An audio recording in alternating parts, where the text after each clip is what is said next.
That technology has changed tremendously, especially over the last several years with the emergence of voice-activated smart home technology. So it's very important to make sure that we can offer those living with ALS the best access. One of the main components that our program provides is the ability to hang on to pieces of their independence and sense of control of their environment, of how they communicate with people for a much longer period of time.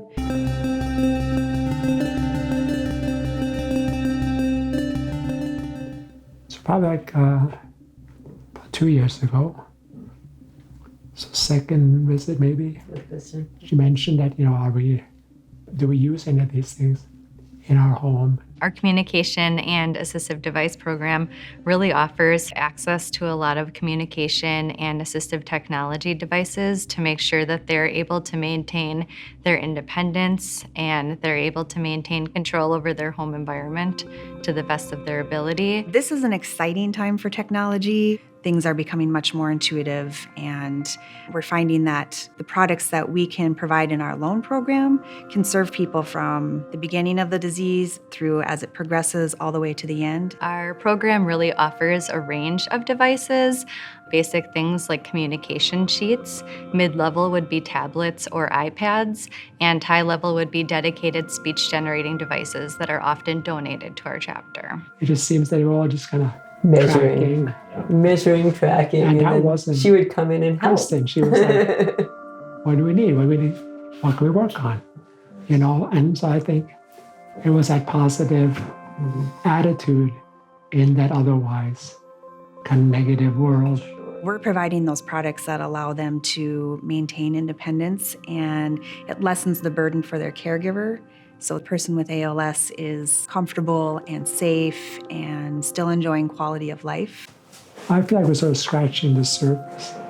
But it's been good for me because I can come in and, we have the lights hooked up.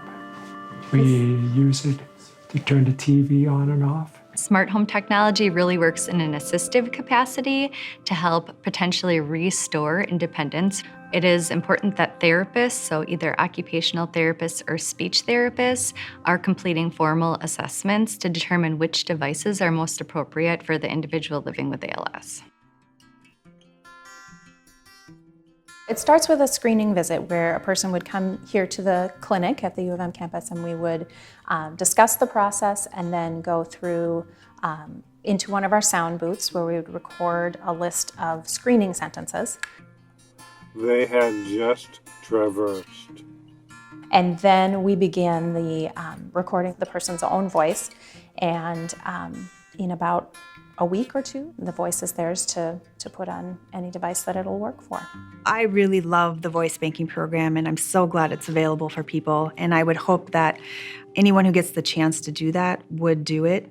It's something where no matter who you are, the sound of a loved one's voice is one of the most precious things. And for someone to be able to hear you speak in the tone of your voice, in the way that you joke, in the way that you say their name affectionately, or just, if it shows your personality and your attitude, and it's kind of part of the core of who you are. And so to be able to preserve that for someone to still speak in their voice, it's just incredibly precious.